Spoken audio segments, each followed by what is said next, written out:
다 같이 사도신경으로 우리 신앙을 고백하겠습니다. 전능하사 천지를 만드신 하나님 아버지를 내가 믿사오며 그 외아들 우리 주 예수 그리스도를 믿사오니 이는 성령으로 잉태하사 동정녀 마리아에게 나시고 본디오 빌라도에게 고난을 받으사 십자가에 못 박혀 죽으시고 장사한 지 사흘 만에 죽은 자 가운데서 다시 살아나시며 하늘에 오르사 전능하신 하나님 우편에 앉아 계시다가 저리로서 산자와 죽은 자를 심판하러 오시리라. 성령을 믿사오며 거룩한 공예와 성도가 서로 교통하는 것과 죄를 사하여 주시는 것과 몸이 다시 사는 것과 영원히 사는 것을 믿사옵나이다. 아멘. 찬송가 336장입니다.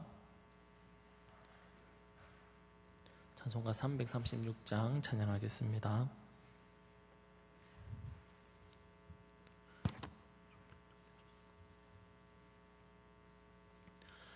(336장입니다) 환난과 핍박 중에도 성도는 신앙 지켰네. 이 신앙 생각할 때에 기쁨이 충만하도다. 성도의 신앙 따라서 죽도록 충성하겠네. 옥중에 매인 성도나 양심은 자유 얻었네. 우리도 고난 받으면 죽어도 영광 되도다. 성도의 신앙 따라서 죽도록 충성하겠네. 성도의 신앙 본받아 원수도 사랑하겠네. 인자한 언어 행실로 이 신앙 전파하리라.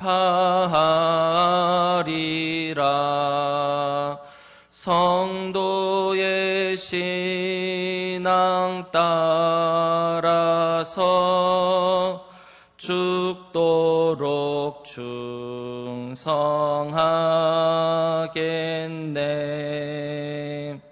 아멘.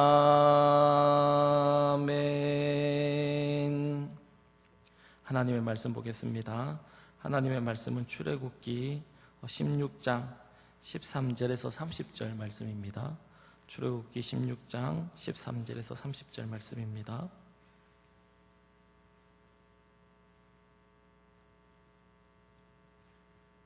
출애굽기 16장 13절에서 30절 말씀까지입니다.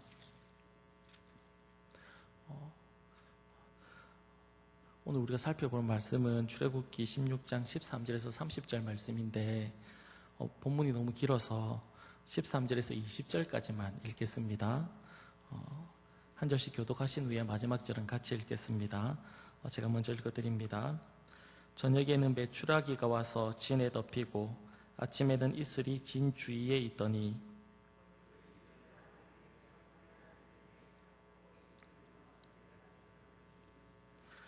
이스라엘 자손이 보고 그것이 무엇인지 알지 못하여 서로 이르되 이것이 무엇이냐 하니 모세가 그들에게 이르되 이는 여호와께서 너희에게 주어 먹게 하신 양식이라.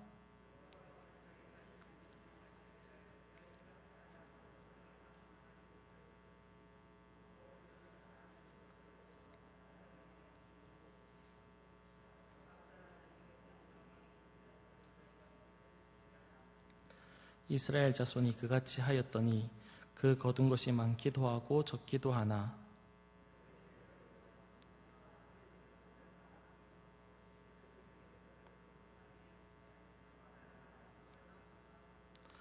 모세가 그들에게 이르기를 아무든지 아침까지 그것을 남겨두지 말라 하였으나 그들이 모세에게 순종하지 아니하고 더러는 아침까지 주었더니 벌레가 생기고 냄새가 난지라 모세가 그들에게 노하니라. 아멘. 오늘은 우리가 읽은 본문 말씀을 가지고 만나와 훈련이라는 제목으로 말씀을 나누도록 하겠습니다. 이스라엘 백성이 광야에서 먹을 것이 없어서 하나님을 향해서 원망했습니다. 그 원망을 하나님께서 들으시고는 하나님이 그들에게 하늘에서 내리는 양식 만나를 주셨습니다. 13절에 보면 저녁에는 메추라기가 와서 진을 덮었다라고 그렇게 말을 합니다. 그래서 우리가 오늘 본문만 보면 하나님이 이스라엘 백성들이 배고프다라는 그 소리를 들으시고는 아침에는 만나를 주셨고 저녁에는 메추라기를 주신 것처럼 그렇게 이해할 수 있습니다.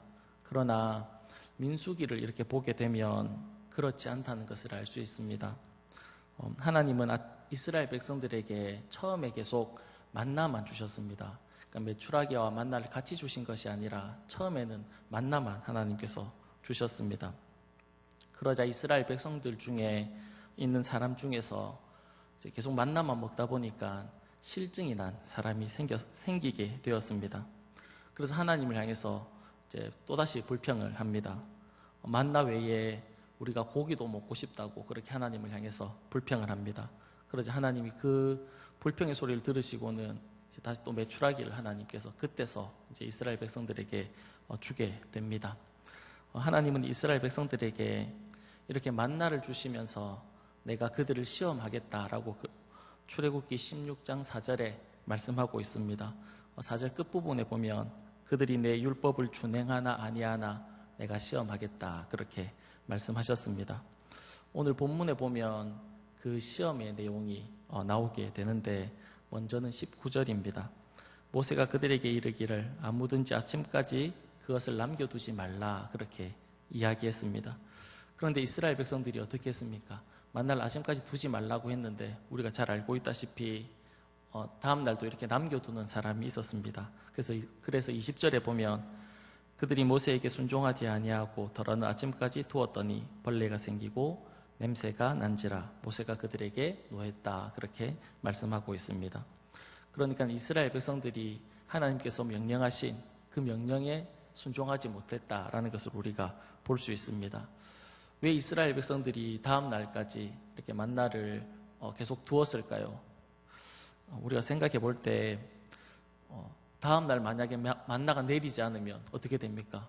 하루 종일 굶어야 되는 그런 상황인 겁니다. 그러니까 혹시 내일 내리지 않을 만나를 준비해서 그날 다 먹지 않고 다음 날까지 남겨두었던 것입니다. 이런 이스라엘 생각에는 무엇이 깔려 있냐면 하나님에 대한 불신이지요. 하나님이 계속 주시겠다 말씀하셨는데 내일 안 내리면 어떻게 하나라는 그런 자기 생각으로 하나님에 대한 불신으로 다음 날까지 남겨둔 겁니다. 두 번째 시험은 만나를 매일매일 거두어야 하지만 6일째에는 7일째까지 이틀치를 거두어야 했습니다. 왜냐하면 7일째는 하나님이 만나를 주지 않겠다라고 그렇게 말씀하셨기 때문입니다. 그래서 6일째 이제 이틀치 양을 거두게 됩니다. 그리고 7일째는 만나가 내리지 않을 거라고 말씀하셨기 때문에 밖에 이렇게 주우러 나가면 안 됩니다. 그런데 이스라엘 백성들이 어떻게 했냐면 27절에 보면 오늘 우리가 읽진 않았지만 27절에 보면 일곱째 날에 백성 중 어떤 사람이 거두러 나갔다가 얻지 못하고 돌아왔다 그렇게 말씀하고 있습니다. 하나님 말씀에 불순종한 거지요. 아침까지 남겨두지 말라고 한 그 하나님의 말씀에도 불순종했고 그리고 또 일곱째 날에는 만나가 내리지 않기 때문에 밖에 나가도 얻지 못하고 올 것이다 라고 그렇게 말씀하셨는데 그 말씀도 이스라엘 백성들이 지키지 못했던 겁니다. 이런 이스라엘 백성들을 하나님은 광야에서 훈련시키기 시작하셨습니다. 그 훈련의 내용이 신명기 8장 2절에서 3절에 나오는데 거기에 보면 이렇게 말씀합니다. 내 하나님 여호와께서 이 40년 동안에 내가 광야의 길을 걷게 하신 것을 기억하라. 이는 너를 낮추시며 너를 시험하사 내 마음이 어떠한지 그 명령을 지키는지 지키지 않는지 알려 하심이라. 너를 낮추시며 너를 줄이게 하시며 또 너도 알지 못하며 내 조상들도 알지 못하던 만나를 내게 먹이신 것은 사람이 떡으로만 사는 것이 아니요 여호와의 입에서 나오는 모든 말씀으로 사는 줄을 내가 알게 하려 하심이다 라고 그렇게 말씀하고 있습니다. 이스라엘 백성들을 훈련하시는데 가장 먼저 하신 훈련이 낮추시는 훈련이었습니다. 겸손하게 만드는 훈련이었죠. 지금 이스라엘 백성들이 살아가고 있는 곳은 광야라는 곳입니다. 사실 광야에서 사람이 할 수 있는 것은 아무것도 없습니다. 곡식을 재배해서 곡식을 거둘 수도 없고 낮의 더위와 밤의 추위도 사람이 어떻게 할 수 없습니다. 아무것도 할 수 없는 그곳에 이스라엘 백성들을 하나님이 두시고는 하나님이 다 하고 계신 겁니다. 그러니까 이스라엘 백성들은 무엇을 할 수 있겠습니까?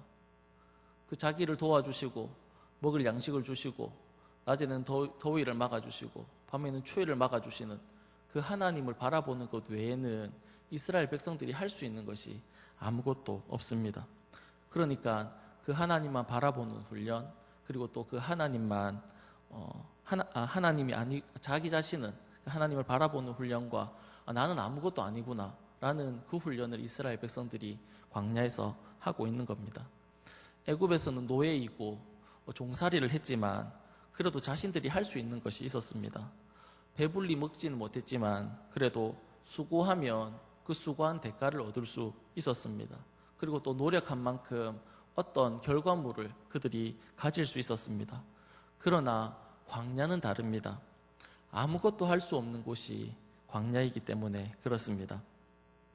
그래서 그곳에서 하나님은 그들을 훈련시키는데 겸손하게 하고 그리고 또 낮추시는 그런 훈련을 하게 하는 겁니다. 결국은 하나님만 보게 하는 그 훈련을 이스라엘 백성들이 하고 있는 것입니다.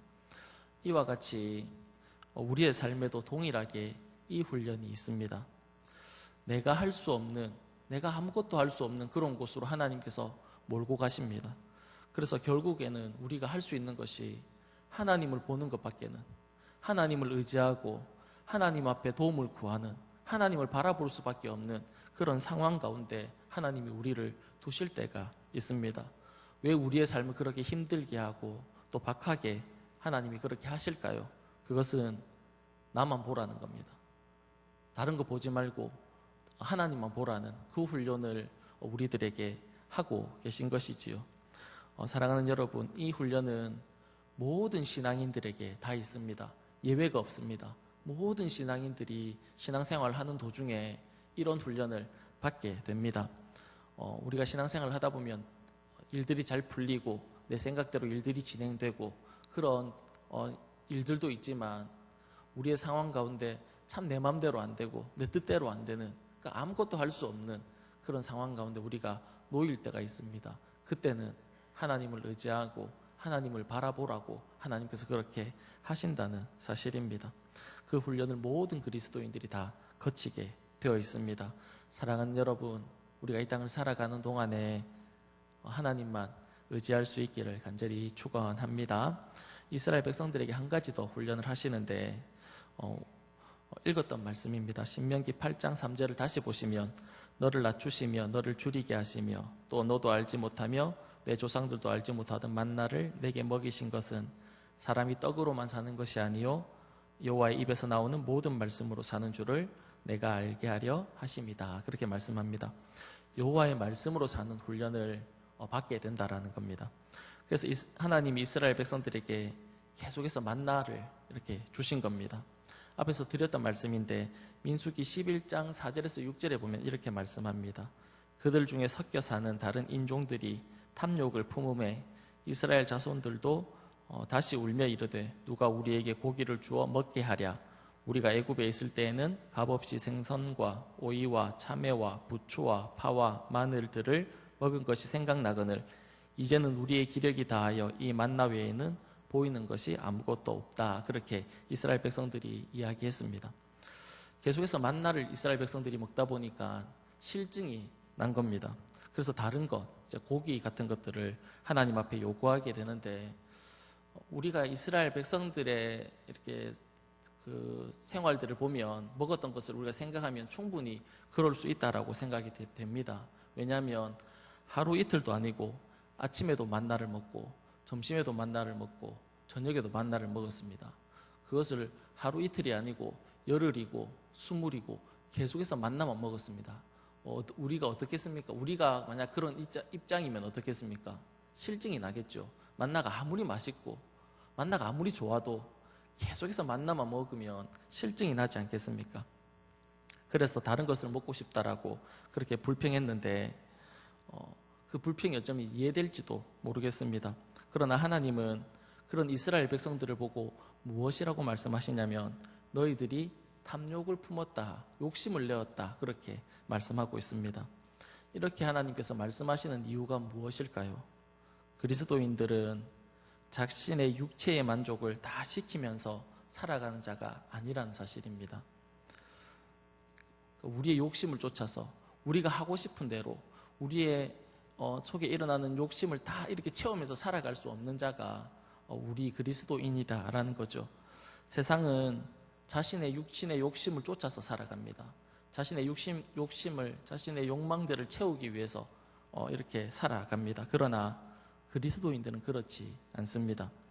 자신의 욕심과 자신의 욕망들을 하나님 앞에 내려놓을 수 있어야 하고 우리가 또 다스릴 수 있어야 하고 그리고 십자가에 못 박을 수 있어야 합니다. 그래서 하나님은 이스라엘 백성들이 만나 외에 다른 것을 요구할 때 탐욕을 품었다 그렇게 말씀하고 있습니다. 그러면서 떡으로 사는 것이 아니라 하나님의 말씀으로 사는 것이다 라고 이스라엘 백성들에게 가르쳐주고 있습니다.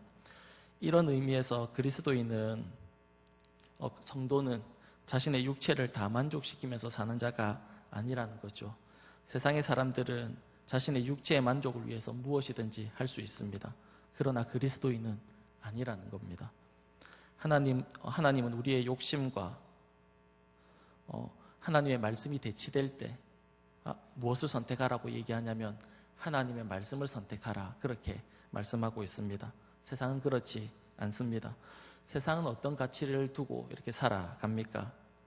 자기 자신이 기준이 되죠. 세상은 자기 자신을 기준 삼아서 살아갑니다. 그래서 자신의 욕구가 최고의 위치에 있습니다. 이런 면에서 보면 동성애도 같은 의미입니다. 동성애자들은 내가 내 욕구를 추구하는데 다른 사람들이 왜 간섭하느냐 그렇게 말을 하는 겁니다. 너희들은 왜 동성애를 인정해 주지 않느냐라고 그렇게 말을 합니다. 그들이 그렇게 말을 하는 이유는 무엇입니까? 자신의 욕망이, 자신의 욕구가 최고의 위치에 있기 때문에 그렇습니다. 내가 내 욕구를 따라서 살아가는데 너희들이 왜 나를 향해서 옳다 그르다라고 얘기하느냐 그렇게 이야기를 할 수 있는 겁니다. 왜냐하면 자신의 욕망이 최고의 위치에 있기 때문에 그렇습니다. 이 세상은 갈수록 자신의 욕구를 최고의 위치에 두면서 사람들이 살아갈 것입니다. 세상이 타락하면 타락할수록 자신의 욕망을 쫓아서 욕구를 쫓아서 세상이 살아가려고 할 것입니다. 이런 시대에 우리가 살아가고 있는데 이런 시대에 우리 그리스도인들은 어떻게 살아가야 하겠습니까? 내 소욕을 내려놓고 십자가에 못 박는 그런 훈련을 우리는 계속해서 해야 합니다. 우리가 어떻게 계속 완벽하게 우리의 욕망들을 다 내려놓고 살아갈 수 있겠습니까? 우리가 또 실수할 때도 있고 넘어질 때도 있을 겁니다. 그럼에도 불구하고 우리는 계속해서 나의 욕심들, 나의 욕망들을 내려놓는 훈련, 나의 욕심들을 십자가에 못 박는 그 훈련을 계속해야 할 것입니다. 사실 쉽지 않은 훈련이지요. 그러나 그리스도인들에게는 꼭 필요한 훈련입니다. 사랑하는 여러분, 육체의 소욕을 따라가는 것이 아니라 하늘의 것으로 만족하는 그런 삶을 살아가기를 힘쓰는 저와 여러분이 다 될 수 있기를 간절히 축원합니다.